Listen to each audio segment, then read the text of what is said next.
Bismillahirrahmanirrahim. Assalamualaikum warahmatullahi wabarakatuh.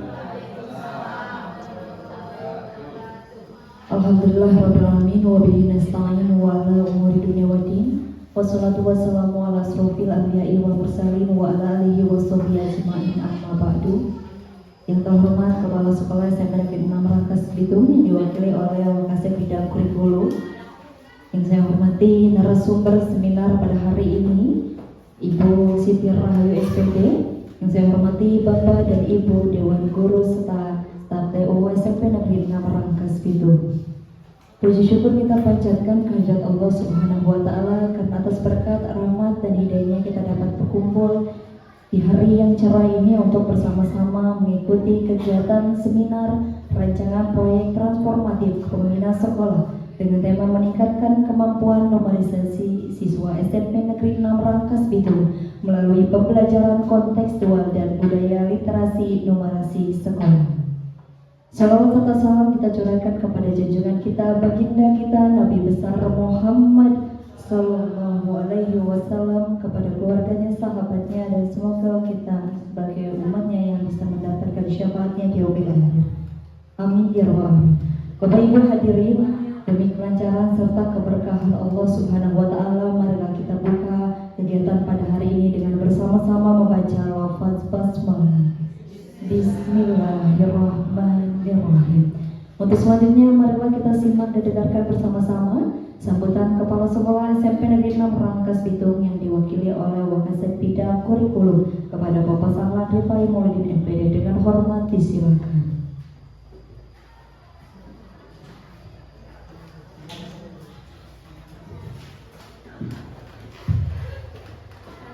Assalamualaikum warahmatullahi wabarakatuh. Alhamdulillah, Rabbi sholli sodri wa yassir amri wa hlul 'uqdatam min lisani yafqahu qawli. Rabbi zidna ilman warzuqna fahman. Yang kami hormati Bapak Ibu guru hebat, penggerak guru SMP Negeri 6 Rangkas Bitung tahun ajaran 2026.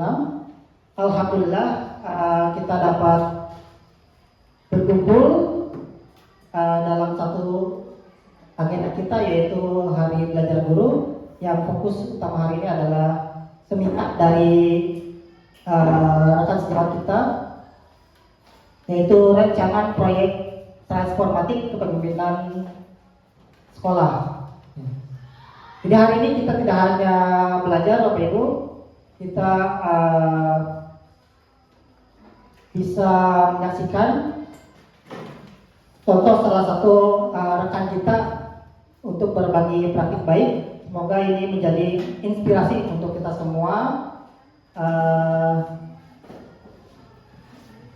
untuk menindaklanjuti harapan dari pemerintah kita, yaitu menjadi guru yang bermakna, berefleksi, dan berdampak bagi murid kita.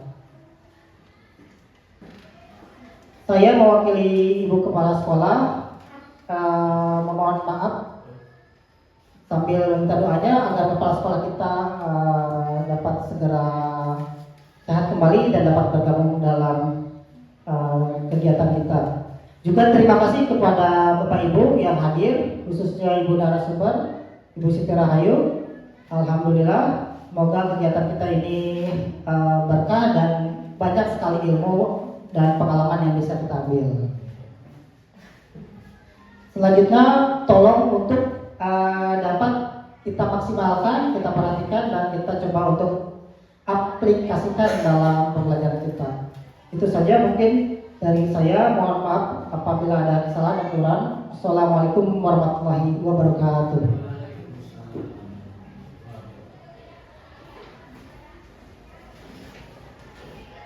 Baik, terima kasih kepada Bapak Sahlan atas sambutannya. Untuk selanjutnya, Bapak dan Ibu hadirin yang berbahagia, marilah kita mulai acara seminar rancangan proyek transformatif kepemimpinan sekolah dengan tema meningkatkan kemampuan numerasi siswa SMP Negeri 6 Rangkas Bitung melalui pembelajaran kontekstual dan budaya literasi numerasi sekolah. Yang akan langsung disampaikan oleh narasumber kita, inilah dia Ibu Siti Rahayu SPD. Dengan hormat disilakan.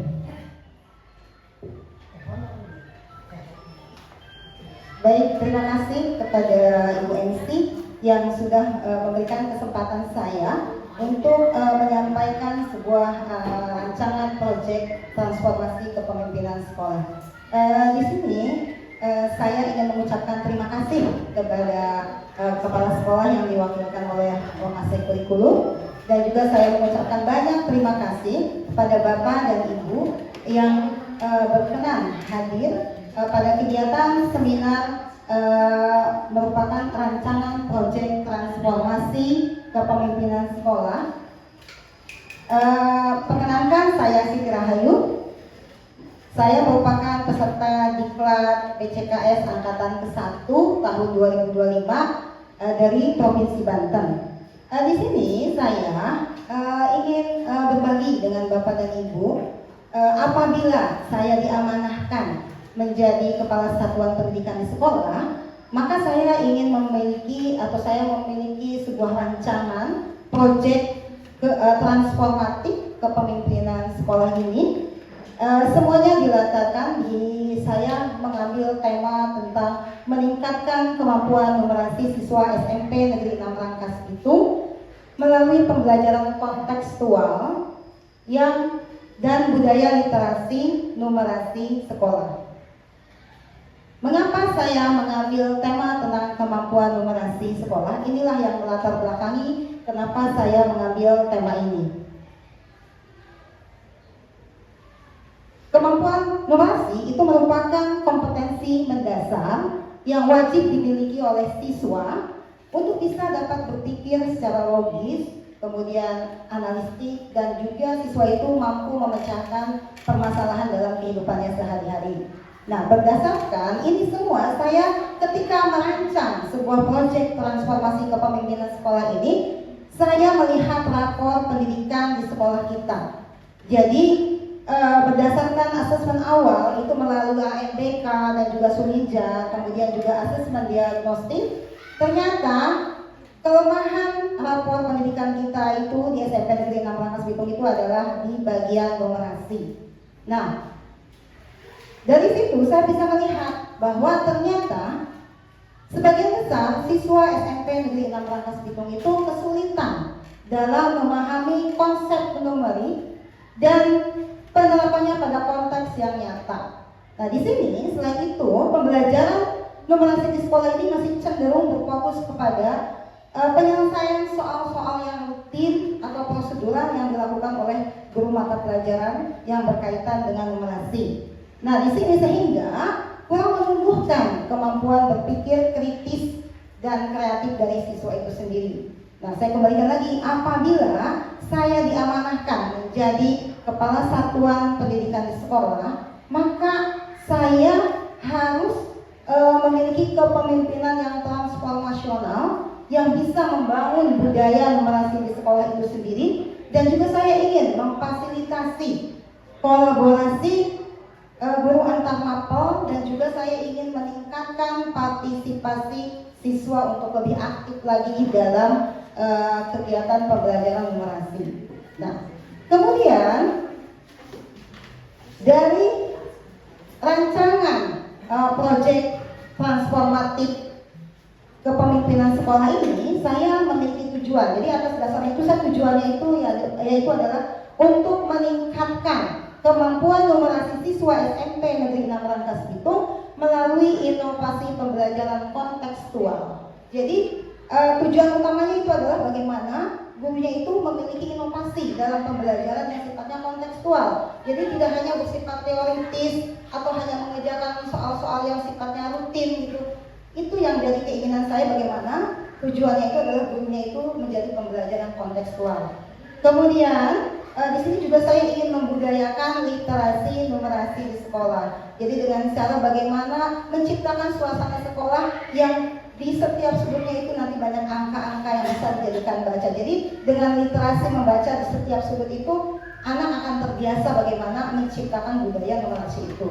Kemudian juga saya ingin nanti satu saat ingin meningkatkan atau mendorong gurunya itu adalah untuk berkolaborasi lintas mata pelajaran. Jadi kan selama ini kan kita hanya kolaborasinya itu adalah bersama guru mata mapel saja, tetapi bagaimana caranya saya ingin mendorong guru itu untuk kolaborasinya itu antar mapel, seperti itu. Itu tujuannya dari rancangan proyek transformatif ini.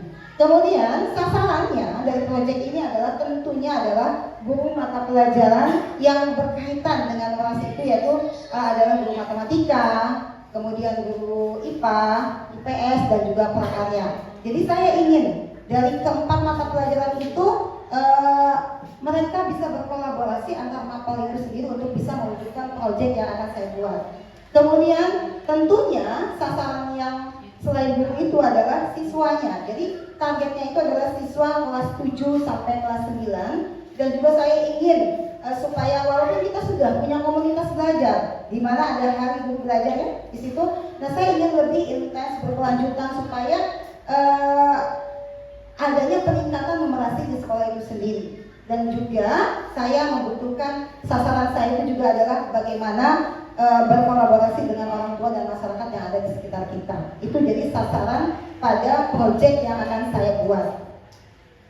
Oh iya Ibu Bapak, saya membuat rancangan proyek ini adalah karena saya satu saat apabila saya dipercaya atau diamanahi, jadi ini yang namanya kepala sekolah itu harus memiliki sebuah produk. Jadi bagaimana caranya menjadi kepala sekolah yang memiliki jiwa entrepreneur. Jadi dalam artian entrepreneur di sini adalah bukan konotasinya ke uang, tapi bagaimana kita menciptakan sebuah produk, yaitu program kerja kita. Jadi ketika kita punya program, kemudian kita sosialisasikan kepada sekolah, ketika proyek itu berhasil, kita bisa jual ke masyarakat. Maksudnya bukan dalam artian dijual dalam bentuk uang, tapi adalah untuk menarik orang tua menyekolahkan anaknya di sekolah kita, gitu tujuannya. Jadi kepala sekolah itu harus memiliki jiwa entrepreneur. Jadi ada kewirausahaannya di sini. Nah, ketika saya membuat rancangan proyek transformatif ini, saya menggunakan analisis SWOT, ya. Jadi ini tujuannya itu adalah tekniknya itu adalah untuk mengidentifikasi proyek yang akan saya gunakan itu atau saya ciptakan itu adalah dilihat dari strength-nya atau kekuatannya, kemudian dari weakness-nya, yaitu adalah kelemahannya, kemudian opportunity, peluang, dan yang terakhir adalah threat atau ancaman. Nah di sini ketika saya merancang sebuah proyek ini, saya lihat apa sih kekuatan yang dimiliki oleh sekolah kita. Nah ternyata saya lihat bahwa di sekolah kita juga banyak guru yang berpengalaman. Kenapa saya katakan berpengalaman? Karena gurunya itu sesuai dan mereka itu mengajar sesuai mapelnya, sesuai dengan bidangnya. Jadi saya berkeyakinan guru yang saya miliki itu adalah guru yang berpengalaman. Dan kekuatan yang lainnya itu adalah gurunya itu masih memiliki pemikiran yang terbuka atau yang sifatnya inovatif. Jadi mau menerima sebuah perubahan. Ya kita di zaman sekarang itu jangan mendem di dalam aja, tapi bagaimana caranya kita membuka pola pikir kita yang tadinya tetap menjadi bertumbuh, gitu, seperti itu. Selain yang tadi itu adalah bahwa kepala sekolah itu juga selalu mendukung kegiatan ini. Juga saya ingin memfasilitasi guru untuk berkolaborasi, dan juga di sini kekuatannya itu adalah adanya dukungan dari masyarakat yang ada di sekitar kita, terutama adalah orang tua muridnya. Nah, setelah menganalisis dari kekuatan ya yang kita miliki untuk bisa melaksanakan proyek ini, ternyata juga ada nilai kelemahannya. Apa sih kelemahannya? Ya, setelah saya analisis dari SWOT itu, yaitu yang work business ini adalah siswa yang bukan proses pembelajarannya yang masih sifatnya teoritis. Jadi gurunya itu hanya berkecimpung di dalam bagaimana anak hanya mengerjakan soal, tapi bagaimana caranya, bagaimana supaya menciptakan pembelajaran yang kontekstual, yang sesuai dengan situasi yang ada, gitu loh. Jadi supaya bukan dalam kehidupan sehari-hari anak itu sendiri. Kemudian kelemahannya itu adalah kolaborasi guru antar mapel itu masih kurang bisa dijalankan dengan baik. Jadi seperti itu masih karena hanya berputar pada satu mapel saja, tapi tidak antar mapel. Kemudian kelemahannya itu juga kita lihat bisa dari kemampuan anak atau motivasi belajar siswa yang memang masih rendah. Itu yang menjadi kelemahannya. Kemudian opportunity itu adalah peluang. Apa sih peluang yang bisa kita lihat? Sekarang itu kita sudah difasilitasi oleh Kemendikbud, itu adalah dengan platform belajar Merdeka Belajar ya. Nah di situ kita manfaatkan sebaik mungkin supaya kita apa? Supaya kita tidak tertinggal dengan apa yang ada gitu. Kemudian kita gunakan akses digital. Sekarang banyak sekali aplikasi-aplikasi yang bisa meningkatkan profesionalisme kita sebagai guru. Jadi jangan hanya jago kandang maksudnya. Jadi kita juga harus namanya proses pengembangan diri itu tidak hanya melalui pelatihan, tapi secara online pun banyak, aplikasi pun banyak. Jadi kita gunakan akses digital yang ada. Kemudian untuk terusnya itu adalah ancamannya. Ternyata dari identifikasi proyek yang akan saya gunakan itu ada ancaman yang mengancam program ini tidak akan berhasil. Contohnya itu adalah kita lihat dari guru yang masih terbatas dalam berkolaborasi. Jadi ada keterbatasan waktu. Jadi kita kadang-kadang waktunya itu sudah habis dengan kita mengajar. Jadi akhirnya waktu itu sangat terbatas sekali. Kemudian juga tadi kemampuan numerasi siswa yang berbeda-beda itu yang menjadi ancaman. Jadi ketika saya merancang sebuah proyek transformatif ini, saya menganalisisnya menggunakan analisis SWOT. Kemudian di sini ada isu strategi kepemimpinan. Nah, isu strategi kepemimpinan ini adalah merupakan bagaimana caranya melihat atau mengidentifikasi atau mengetahui apa sih yang menjadi masalah penting yang bisa membuat program ini tidak terjadi gitu, akan melambat atau misalkan tidak sukses gitu. Nah, kita bisa lihat dari rendahnya kemampuan operasi siswa itu sendiri. Jadi karena tadi dikembalikan masih menggunakan pembelajaran yang sifatnya teoritis, kemudian juga hanya mengerjakan soal-soal saja, kemudian belum optimalnya penerapan pembelajaran kontekstual. Jadi itu tadi lebih kepada yang sifatnya teoritis. Kemudian yang menjadi masalah penting yang harus saya pecahkan di sini adalah kurangnya kolaborasi lintas mapel dalam penguatan numerasi. Ya memang sesuai dengan fakta di sekolah kita itu masih belum terjalin kolaborasi antar mapel. Jadi hanya berkutat di satu mapel saja. Jadi saya ingin bagaimana caranya menggalakkan supaya itu bisa terjadi. Kemudian bagaimana saya ingin membudayakan numerasi di lingkungan sekolah. Jadi belum menyeluruh. Jadi bentuknya itu belum menyeluruh. Maka saya ingin membudayakan dengan cara apa? Misalkan ketika program ini dijalankan, saya berharap di setiap pojok itu ada angka-angka yang bisa dibaca oleh anak. Ada data, ada papan data, sehingga anak itu sudah terbiasa melihat angka seperti itu. Cuma kan kalau kita lihat memang tidak ada di sekolah kita, masih sangat minim lah ibaratnya begitu. Kemudian juga di sini belum adanya sistem monitoring dan evaluasi numerasi yang terintegrasi, memang tidak ada. Ya, dari segi pengawasan maupun penilaian itu belum terintegrasi dan memang belum ada gitu seperti itu. Nah itu yang ingin menjadi isu ketika saya akan menjalankan program ini, itu akan menjadi perhatian yang utama gitu, seperti itu. Kemudian di sini dari semua itu ya berdasarkan rancangan proyek transformatif kepemimpinan sekolah ini, maka saya punya inovasi nih. Inovasi apa yang akan saya hadirkan untuk proyek ini? Jadi nanti saya ingin membuat sebuah program yang namanya numerasi dalam kehidupan. Di sini adalah semuanya pembelajarannya itu berbasis project atau project based learning yang mengkaitkan konsep matematika dengan kehidupan sehari-hari. Jadi bagaimana numerasi dalam kehidupan itu, apa yang dipelajari di mata pelajaran matematika itu bisa diaplikasikan dalam kehidupan sehari-hari. Misalkan ketika anak jajan, bagaimana dia bisa menghitung kembaliannya, atau misalkan dia bisa mengucapkan bentuk rupiah itu dengan benar, itu kan bisa kita aplikasikan seperti itu. Kemudian itu adalah satu program yang namanya numerasi dalam kehidupan. Kemudian juga saya ingin, inovasi yang ingin hasilkan itu adalah saya ingin nanti memasang di pojok-pojok sekolah atau di papan-papan itu akan memasang yang berkaitan dengan angka-angka, atau bahkan misalkan memperlihatkan tokoh yang memang pakar dalam bidang matematika seperti itu. Nah, di sini kita bisa menggunakan media visual, jadi supaya yang dilihat oleh anak. Kalau bisa, kalau kita punya dana ya dengan menggunakan kayak seperti misalkan sistemnya yang digital gitu, yang bisa berganti-ganti, sehingga mungkin lebih menarik gitu loh. Tapi itu kita kembalikan kepada dana yang ada di sekolah kita. Kemudian inovasi yang ketiga yaitu adalah saya ingin menciptakan kolaborasi lintas mapel. Jadi adanya pengintegrasian numerasi di mata pelajaran matematika, IPA, IPS, dan prakarya.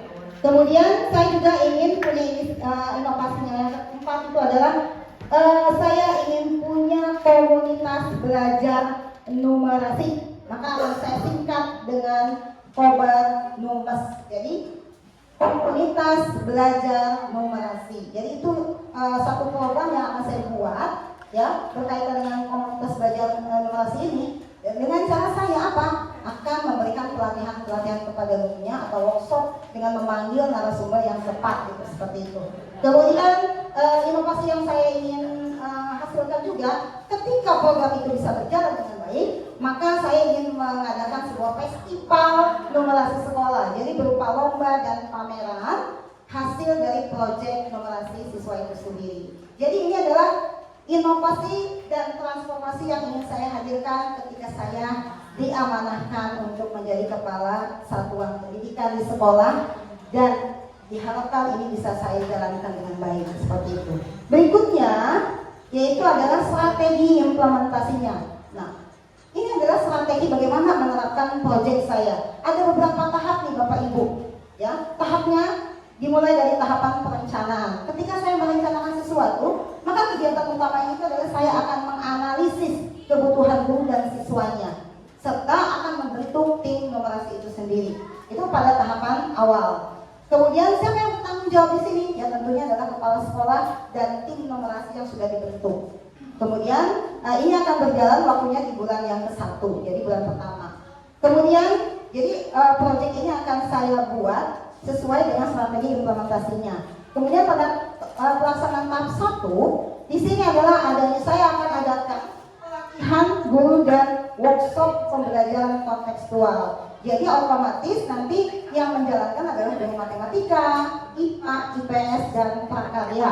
Di sini yang bertanggung jawab adalah kepala sekolah, dan tentunya kepala sekolah akan memanggil narasumber. Dan ini akan berjalan di bulan kedua dan ketiga. Ya, ini perencanaan ya Bapak Ibu. Kemudian pelaksanaan tahap 2, yaitu adalah implementasi proyek numerasi dalam kehidupan di kelas. Jadi bagaimana ketika guru itu sudah mendapatkan pelatihan dan workshop dari narasumber yang sudah dipanggil oleh sekolah, diharapkan bisa menularkan ilmunya kepada guru mapel yang ada. Kemudian diaplikasikannya di kelas masing-masing. Nah, ini yang bertanggung jawab adalah guru mapelnya yang tadi yang sudah diberikan pelatihan itu. Dan ini berjalan di bulan ke-4 sampai ke bulan 8. Ini proses. Kemudian di tahapan evaluasi tengah, ini nanti adanya monitoring dan refleksi guru dan siswa. Jadi nanti akan diadakan pengawasan kepada guru yang memang sudah ditugasi sebagai untuk memberikan pembelajaran pada kegiatan numerasi ini. Nah, yang bertanggung jawab di sini adalah kepala sekolah dan tim numerasi. Dan ini akan berjalan di bulan ke-8.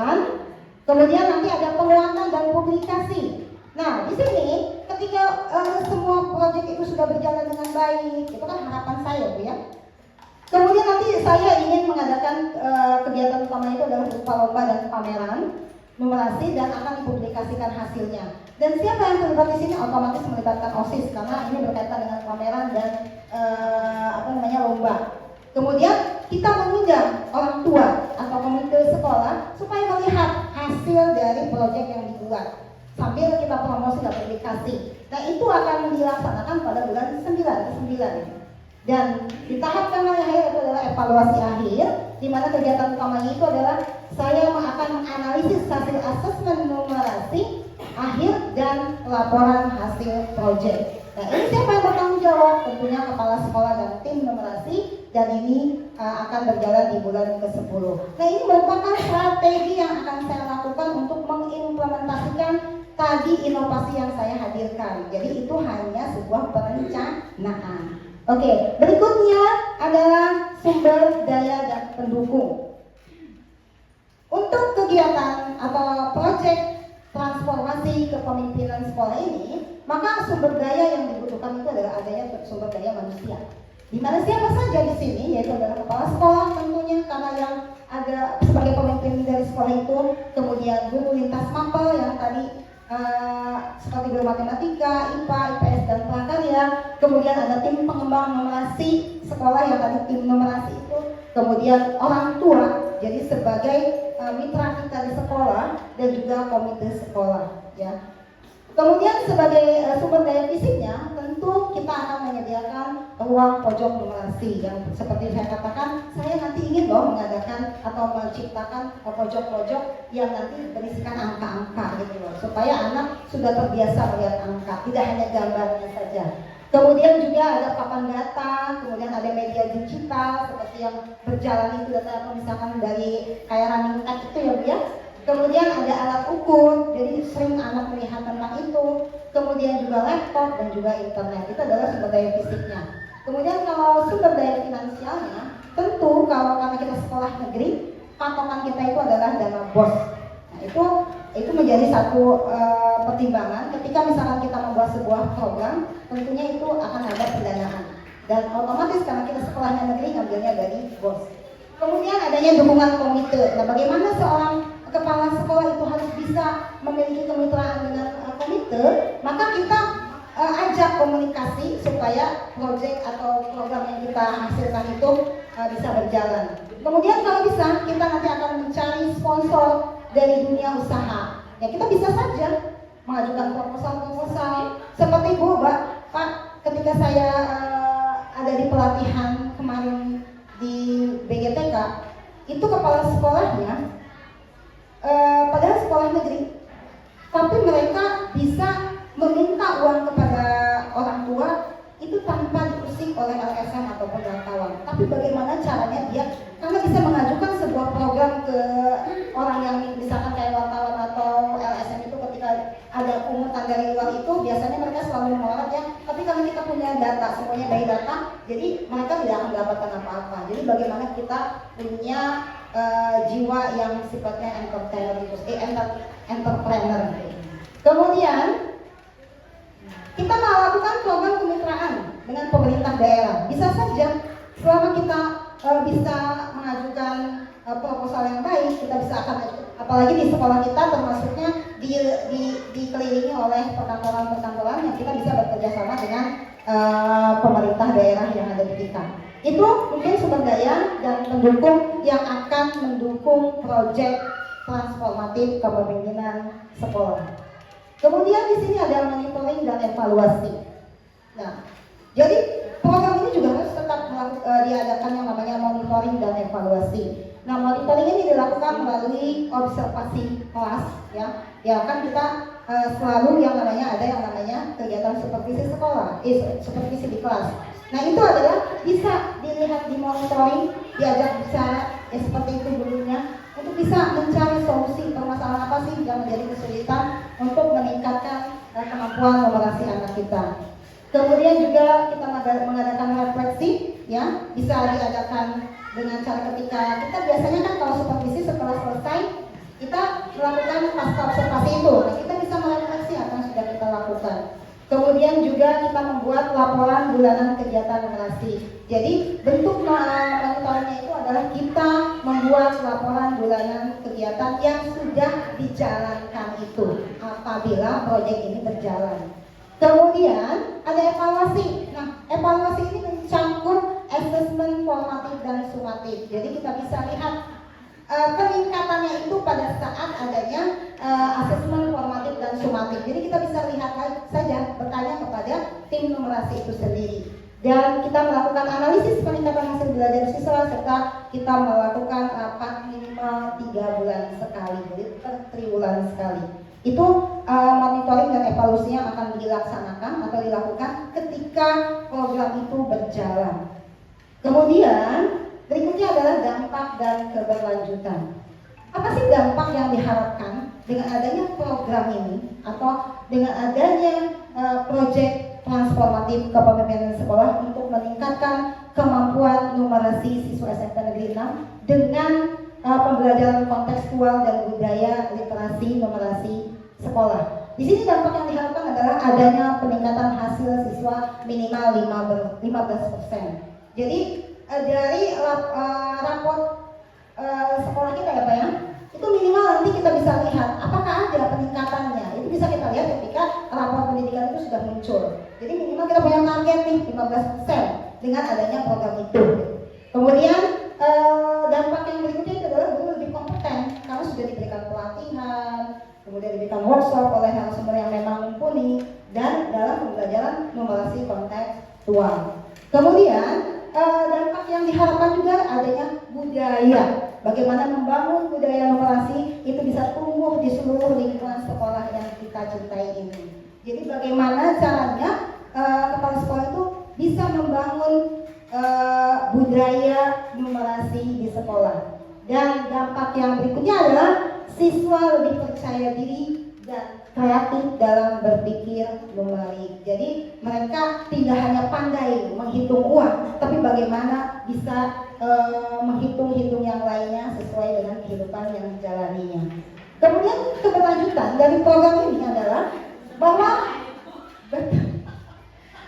program ini diintegrasikan dalam kurikulum. Jadi keinginan saya, jadi ketika program ini berjalan, keinginan saya adalah program ini bisa diintegrasikan dengan kurikulum yang ada, gitu, seperti itu. Kemudian adanya komunitas belajar yang berkelanjutan, kemudian adanya pojok data digital, dan menjadi model praktik baik numerasi di wilayah sekolah kita. Itu mungkin itu adalah dampak dan keberlanjutan dari rancangan proyek transformatif kepemimpinan sekolah. Itu saja mungkin yang bisa saya sampaikan. Terima kasih. Wassalamualaikum warahmatullahi wabarakatuh.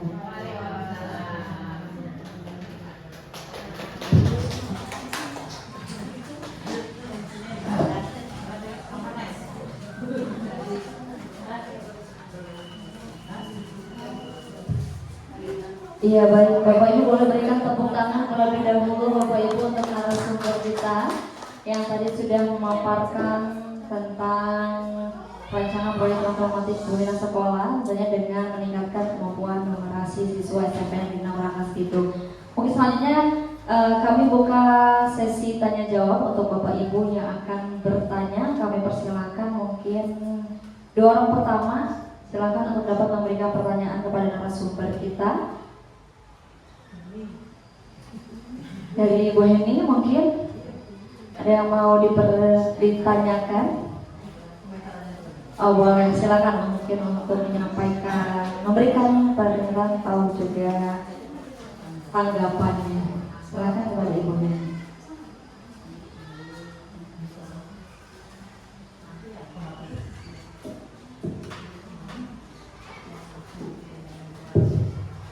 Ya, bismillahirrahmanirrahim. Ini alhamdulillah ini dari rekan kita dari Ibu Siti Rahayu yang sebagai peserta diklat bakal calon kepala sekolah angkatan pertama ini di Provinsi Banten. Ini adalah rancangan proyek transformatif. Jadi rancangan proyek yang bisa dilaksanakan untuk kepemimpinan sekolah. Jadi Bu Ayu ini sudah berpikir ke arah ke depan, peningkatan kemampuan dari siswa SMP Negeri 6 itu adalah meningkatkan kemampuan numerasi. Walaupun secara faktual jangankan numerasi ya, kemampuan literasi saja di SMP Negeri 6 Rangkas Bitung juga kita harus lebih berkeras ya untuk berjuang untuk meningkatkan kemampuan literasi siswa kita. Walaupun demikian kita alhamdulillah untuk upaya meningkatkan kemampuan numerasi kita sudah ada upaya di setiap hari Selasa itu untuk meningkatkan literasi kepada siswa. Dari dulu juga sudah melakukan kegiatan-kegiatan itu, dan di semester ini ya alhamdulillah ya pasangan ada upaya untuk meningkatkan kemampuan numerasi Walaupun yang mengisinya sekarang masih banyak guru-guru karena untuk memberikan contoh kepada anak-anak kita semuanya. Alhamdulillah. Dan ini proyek ini bagus sekali ya untuk dilaksanakan oleh Ibu Ayu. Nanti mungkin mudah-mudahan insya Allah ya mendapatkan amanah untuk menjadi kepala sekolah, kemudian bisa dilaksanakan insya Allah di sekolah yang Bu Ayu, dan mungkin nanti bisa melihat lagi menganalisis kembali bagaimana keadaan di sekolah yang nanti akan secara nyata menjadi tempat untuk berjuang Ibu Ayu. Karena ini kita sampelnya adalah SMP Negeri 6, tadi sudah sangat detailnya, sudah detail, kemudian menganalisis untuk proyek ini, kemudian untuk melaksanakan pembelajaran yang kontekstual dengan PBL nanti kepada guru-guru agar merealisasikan dalam kegiatan di kelas, kemudian analisisnya sudah sangat detail. Dan kalau misalnya ini dilaksanakan di sekolah, kita insya Allah hebat banget gitu ya. Jadi nanti selain kalau literasi kan kepala sekolah Ibu Haji Siti kan sudah merencanakan untuk mengembangkan kembali mading untuk setiap mata pelajaran. Ini sudah kalau ini kan sudah dirancang oleh kepala sekolah kita ya, insya Allah untuk literasi nanti ada mading untuk pendidikan agama budi pekerti, kemudian untuk sains ya, untuk IPS, IPA, kemudian untuk yang umum kemarin sudah dirapatkan. Insya Allah ini kayaknya gebiar banget gitu ya sekolah kita, mudah-mudahan apalagi nanti dilengkapi dengan kemampuan di setiap sudut itu bukan lagi pojok baca Pak, di kelas 9 itu ada pojok baca, ada pojok data, apalagi nanti ada seperti writing text-nya, keren banget gitu ya. Dia nanti ada data yang terus mungkin juga nanti ada berita ya. Ada berita, apalagi nanti selain CCTV mungkin kita punya TV khusus kayak gitu. Yang untuk menayangkan berita-berita yang terkini, yang update, apalagi tentang berita kependidikan mungkin ya, yang akan memotivasi guru ya siswa untuk belajar itu yang lebih mengasihkan. Dan ini mimpi ini walaupun sekarang masih bermimpi, tapi misalnya kalau untuk merealisasikan kan kita harus setahap demi setahap, tidak bisa sekali. Tapi dengan berbekal mimpi inilah kita nanti bisa ada harapan, ada harapan yang akan kita perjuangkan, dan mungkin kita mulai dari diri kita sendiri. Mudah-mudahan nanti ini kita memanfaatkan pombel kita ya, Espera Learning Community. Mungkin Bu Ayu sudah nanti merancang ada pombel numerik ya. Jadi ada lagi pombel numerik, mungkin nanti ada pombel khusus tentang literasi mungkin, atau yang khusus tentang kemampuan yang lainnya. Itu sangat keren banget. Terima kasih ya Bu Ayu, mudah-mudahan ini bisa terlaksana ya. Tetapi mungkin kita harus memperjuangkannya. Yang pertama harus istiqomah, harus konsisten, karena untuk proses membangun konsistensi itulah yang paling susah.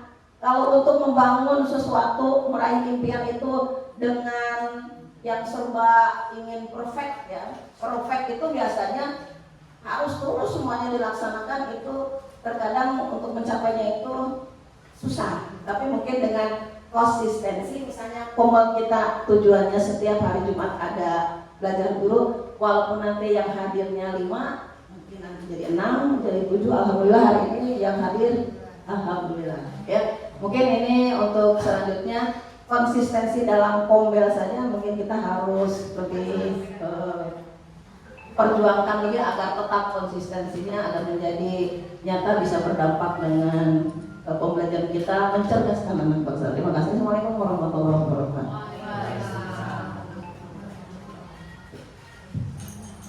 Ya baik, terima kasih kepada Ibu Heni atas tanggapannya tadi. Alhamdulillah banget. Mungkin Bu Ayu juga akan ingin menanggapi, silakan untuk Bu Ayu. Baik, terima kasih kepada Bu Heni yang sudah memberikan pemaparannya mengenai apa yang tadi saya sampaikan. Itu di awal saya mengatakan apabila saya diamanahkan maka saya akan membuat proyek. Kebetulan tadi betul sampelnya itu adalah SMP 6 karena saya memang masih guru SMP 6. Jadi ketika misalkan saya sudah punya sekolah tentu akan saya gunakan. Jadi nanti ketika saya ada di sekolah baru saya akan langsung melihat rapor pendidikan sekolah saya. Jadi supaya melihat itu amanah dari kepala sekolah mentor yang pada saat saya belajar di diklat ini ya. Jadi ketika kita ada di sekolah baru maka yang harus kita periksa adalah rapor pendidikannya. Apa sih kelemahan dari sekolah kita dan apa sih kelebihan dari sekolah kita, itu yang harus diulik oleh kita sendiri. Makanya saya kenapa mengambil sampel yang namanya numerasi, karena memang kebetulan saya masih sebagai guru SMP 6, maka kelemahannya ada di situ. Ya apa salahnya saya ingin membuat program itu, dan itu pun saya melihat dari sekolah yang saya datangi. Pada saat saya melaksanakan diklat BCKS itu, kebetulan saya mendapatkan sekolah yang luar biasa. Yang saya datang aja menginjakan kakinya itu sudah sedikit bergetar kaki saya. Kenapa? Karena saya harus masuk ke sekolah di mana sumber daya manusianya luar biasa. Jadi yang saya ditugaskan pada saat itu selama 4 hari berturut-turut untuk datang ke sekolah itu, yaitu sekolahnya itu adalah sekolah swasta yang namanya Lab School Cirende. Setiap guru yang ketika saya mengatakan saya ditugaskan di situ udah langsung, wah Bu pasti hebat sekolah. Betul apa yang mereka katakan. Jadi mindset mereka pun ketika mendengar kata Lab School itu udah langsung memang hebat. Memang ketika saya datang di sekolah itu tidak ada yang bisa saya kritik, tidak ada kelemahannya. Itu memang semuanya by data gitu kan. Semuanya dia ungkapkan. Ketika saya minta data apapun dia langsung mengajukan gitu. Si kepala sekolahnya luar biasa sekali. Jadi saya banyak sekali belajar dari kepala sekolah Lab School itu tentang bagaimana pengelolaan sekolah yang baik. Sudah dukungan orang tuanya udah jangan diragukan lagi. Dari segi apapun itu dengan saya sampai mengunjungi setiap kelas dari lantai 1 sampai lantai 5 saya datangi karena saya memang diajak pada saat itu. Saya betul-betul dilayani dengan baik selama 4 hari itu oleh kepala sekolahnya. Diajak ke setiap sudut yang ada di sekolah itu, diperkenalkan, bahkan saya diizinkan. Kebetulan pada saat itu sedang mengadakan supervisi di sekolah, saya masuk. Saya mengikuti sebagai layaknya kepala sekolah memberikan mengamati, mengobservasi guru. Kebetulan pada saat itu guru yang saya observasi adalah guru IPA.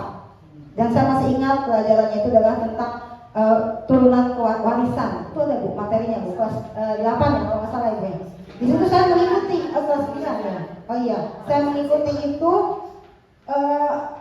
dibayangkan gurunya ketika dia tampil di depan kemudian didatangi oleh kami sebagai peserta BCKS 5 orang berikut dengan kepala sekolahnya. Tidak ada itu yang namanya gurunya grogi padahal masih muda. Jadi rentang gurunya itu usianya 27 sampai 35, paling tua itu 35 tahun. Karena betul, karena sekolah itu baru 5 tahun berdiri. Jadi dia berdirinya itu tahun 2020 saat Covid katanya. Jadi ketika Covid itu sedang melanda, dia bersusah payah untuk mencari muridnya. Tapi ternyata muridnya memang sangat banyak. Jadi dia betul-betul memang kalau memang punya pengelolaan sekolah yang baik, manajemen yang baik, tidak akan kesulitan ketika kita merekrut. Bahkan banyak yang ditolak. Ingin banyak yang sekolah di situ tapi banyak ditolak. Karena apa? Kapasitasnya hanya 192 orang per tingkat. Jadi satu tingkatnya itu cuma 192, jadi satu kelasnya itu 32. Dan saya sampai masuk ke auditoriumnya yang luar biasa seperti di gedung pertunjukan. Itu saya ngomong speechless, Bu. Ya Allah, ada sekolah kayak gini. Karena memang kita di kampung, saya langsung ketika datang pun, saya dari kampung, saya langsung mengatakan begitu, jangan berkecil hati Bu, itu langsung menguatkan ke kita. Karena memang kita bayangkan kita ada, mungkin di sini kita kota ya, tapi datang di sana kita nggak ada apa-apanya, gitu seperti itu. Dan yang saya paling speechless ketika dia mengatakan bahwa kan ketika PPDB itu ada yang namanya afirmasi ya. Kalau di kita kan afirmasi buat bagi yang tidak mampu, ternyata di sana afirmasi itu bagi para pejabat tertinggi negara. Jadi disediakan. Jadi tidak ada itu sistem titik menitik. Walaupun dia misalkan anggota DPR, menteri, itu tidak ada. Dan yang menentukan enaknya sekolah itu tidak punya beban karena swasta, yang menentukan karena Lab School itu punya UNJ. Jadi yang menentukan orang-orangnya itu adalah ya rektor UNJ sendiri seperti itu. Jadi memang kepala sekolahnya tidak punya beban untuk menolak seperti itu. Jadi kalau kita melihat itulah yang difungsikan yang namanya studi banding ya, kita bisa melihat bahwa di dunia luar itu memang sangat luar biasa. Tapi katanya jangan berkecil hati, ibu juga bisa melakukan hal itu. Jadi itu yang selalu saya tanamkan ketika saya, dan pengalaman yang paling saya membuat deg-degan ketika ada kepala sekolah mentor, 6 sekolah mentor semuanya itu dari Tangerang Selatan. Ibu tahu kan Tangerang Selatan sekolahnya luar biasa semua.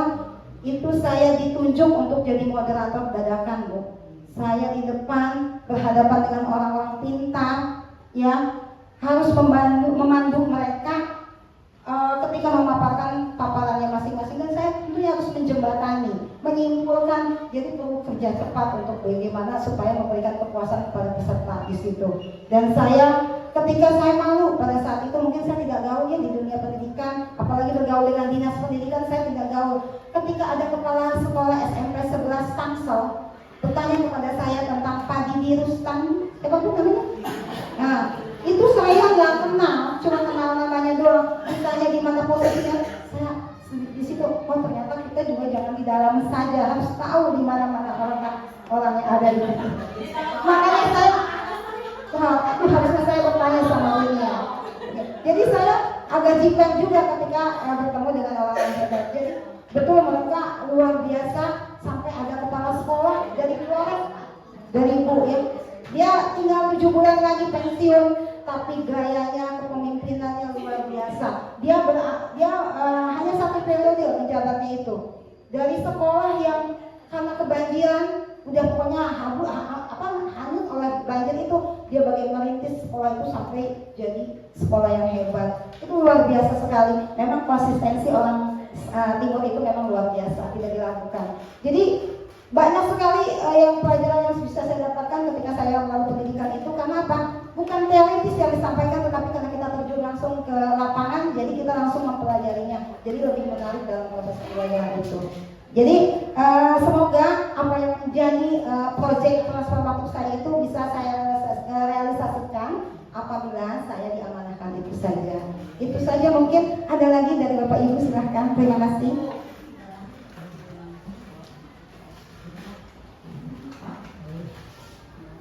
Iya banyak Bapak Ibu, masih ada lagi, kalau tidak mungkin kita cukupkan Mas Ahmad. Ya silakan.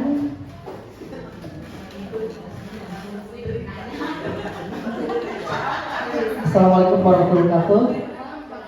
Masya Allah Bu Ayu, terima kasih. Paparan aksi nyatanya juga pengalamannya ya.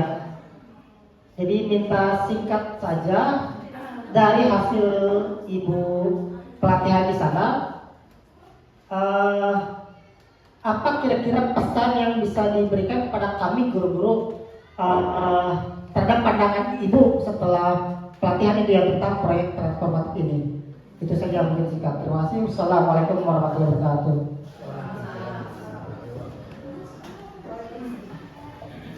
Waalaikumsalam warahmatullahi wabarakatuh. Terima kasih Pak Samad atas pertanyaannya. Jadi banyak sekali tadi yang saya katakan pembelajaran yang bisa saya dapatkan selama pendidikan di sana. Tapi yang sebenarnya yang terpenting adalah bagaimana penekanannya satu kata, komitmen. Bagaimana kita punya komitmen dalam menjalankan segala sesuatu itu. Jadi kalau kita memiliki tugas, kita sudah berkomitmen dengan apa yang sudah kita tugasi, maka semuanya akan berjalan dengan baik. Jadi tidak ada yang namanya ditekankan lagi pada pembelajaran mendalam itu, ada yang berpikir tetap dan ada yang bertumbuh. Jadi kalau kita misalkan punya pola pikir yang tetap, maka mau bagaimanapun sebagus apapun kurikulum itu tidak akan berjalan dengan baik. Tapi kalau kita pola pikirnya sudah bertumbuh, apapun tidak ada alasan untuk tidak mengatakan, ini sudah pernah kok, hanya mengubah nama dong. Itu katanya pemikiran yang salah. Jadi ketika misalkan cuma ganti-ganti nama, pada saat itu ada yang mengatakan Pak Dirjen ya, ketika kebetulan pelatihan saya ditutup oleh Dirjen KSPS, di situ Pak Yudi ya. Di situ dikatakan kalau ada guru yang mengatakan ketika ada sesuatu yang baru kemudian mengatakan itu mah cuma ganti nama saja, itu berarti pola pikirnya tidak bertumbuh tapi tetap. Karena apa? Kita harus tahu bahwa zaman kita dengan zaman anak sekarang itu berbeda. Jadi cara mengaplikasikan dan menyampaikannya pun tentu berbeda. Kalau zaman dulu kita kan mana ada HP, jadi makanya tidak ada. Tapi kalau sekarang ada, jadi memang sama tapi cara Jadi kembalikan lagi bahwa Pak, pesan yang ingin saya sampaikan kepada teman-teman bahwa kita itu jangan berpuas hati dengan apa yang kita hasilkan, tapi untuk tetap belajar dan mencari, menggali apa sih yang tidak kita ketahui supaya kita juga bisa menambah ilmu. Dengan ini saya betul-betul Bahkan pandangan Ibu setelah pelatihan itu yang tentang proyek transformatif ini. Itu saja mungkin singkat. Terima kasih. Wassalamualaikum warahmatullahi wabarakatuh.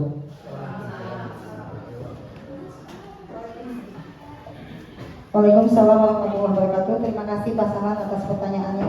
Jadi banyak sekali tadi yang saya katakan pembelajaran yang bisa saya dapatkan selama pendidikan di sana.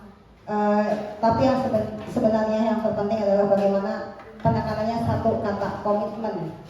Bagaimana kita punya komitmen dalam menjalankan segala sesuatu itu.